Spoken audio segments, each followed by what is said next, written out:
just selecting among them.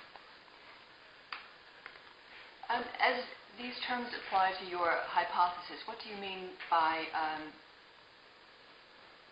sort of self-organization you've described, but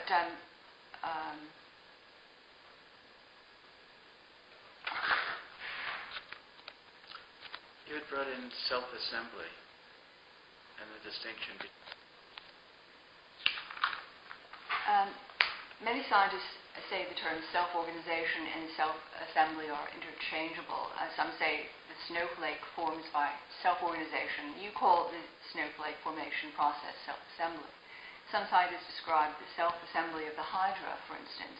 You did extensive experiments with the hydra in the early 1970s in England at the University of Sussex, and you term the hydra's regenerating process self-organization. To what do you attribute the difference in use of these terms self-organization and self-assembly? And what do you mean by self-assembly? Okay. So self-assembly is an area of, it's really come out of chemistry and physical chemistry. So molecules can undergo a process of self-assembly, and it depends on the shapes of the molecules. And very often you see self-assembly where you have a number of identical or nearly identical subunits, and they come together and they form structures that have certain variable properties to them, but certain common properties. So because of the molecular nature of water, it will crystallize with certain symmetries, and when it forms snowflakes, they'll always have six-fold symmetry, but every one of them will be different from the other. This is a self-assembly process. It's not a process that where the form depends on a flux of matter and energy. It's you have subunits coming together, and it's generally considered an equilibrium process.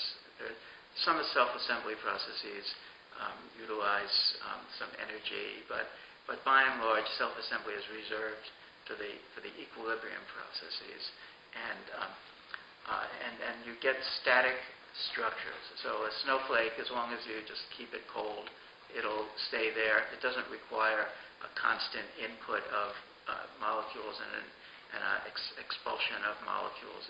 It's a static structure. Self-organized processes often require a flux of matter or energy just to keep the structure in place. So, for example, the physicist, physical chemist Ilya Prigogine, a Nobel laureate, who looked into the self-organization of matter, he called these things dissipative structures. They're structures that remain in place by using energy to stay in form. Okay? So many of the self-organizing processes are like that. They're dissipative structures.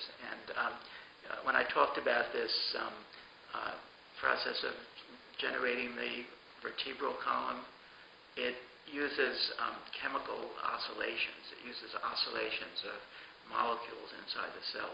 And you can't have an oscillation without expending energy and having a flux of material in and out of the system. You can't have a stationary oscillation without a flux through the system.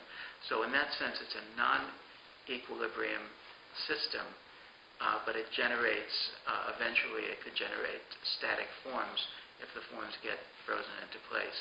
So there is a big distinction from the point of view of physics and chemistry between self-assembly and self-organization. Now, I just want to hasten to say that inside the cell, there are processes of self-assembly. Many of the cytoskeletal structures, the structures that keep the cell in shape internally, are made up of proteins that self-assemble. So microtubules, microfilaments. You have identical or a collection of small number of subunits, and you have many copies of them, and they will form very, very long, extended structures. But those molecules had to evolve to be able to self-assemble. You can't just take any old molecule and expect it to self-assemble. So the self-assembly that you see inside the cell is a function of subunits that have evolved to self-assemble. So self-assembly per se can't explain evolution. It's really, it happens in the physical world, but when it happens in the biological world, the units that self-assemble are products of evolution. Is it because self-organization is so misunderstood within the biology community that you've tucked it under the umbrella term phenotypic plasticity in the extended synthesis, along with epigenetics, plasticity being a concept generally understandable? Yes, so we had a summary from the Altenberg conference, and we just wanted to create a number of umbrella categories under which all of the things that we discussed could be subsumed. And the interesting aspect, self-organization is a process kind of imported from physics and physical chemistry.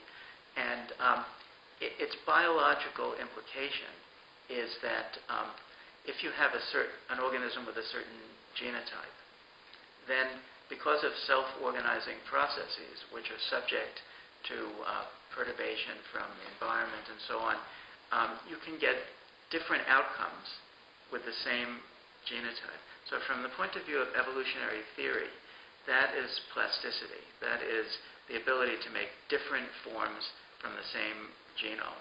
So it wasn't important to kind of enforce every mechanism of plasticity. Plasticity was a sufficient umbrella to include those concepts.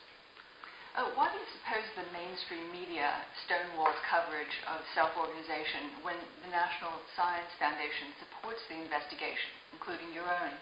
The research is there. You're seeing things in the lab that maybe you didn't even see years ago.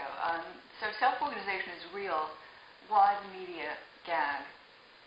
Well, don't know if it's kind of a purposeful gag. I think that in order to understand self-organization and not just, say the term, it really takes a certain level of sophistication in the physical sciences as well as the biological sciences. People can understand what a gene is and how a gene specifies a protein.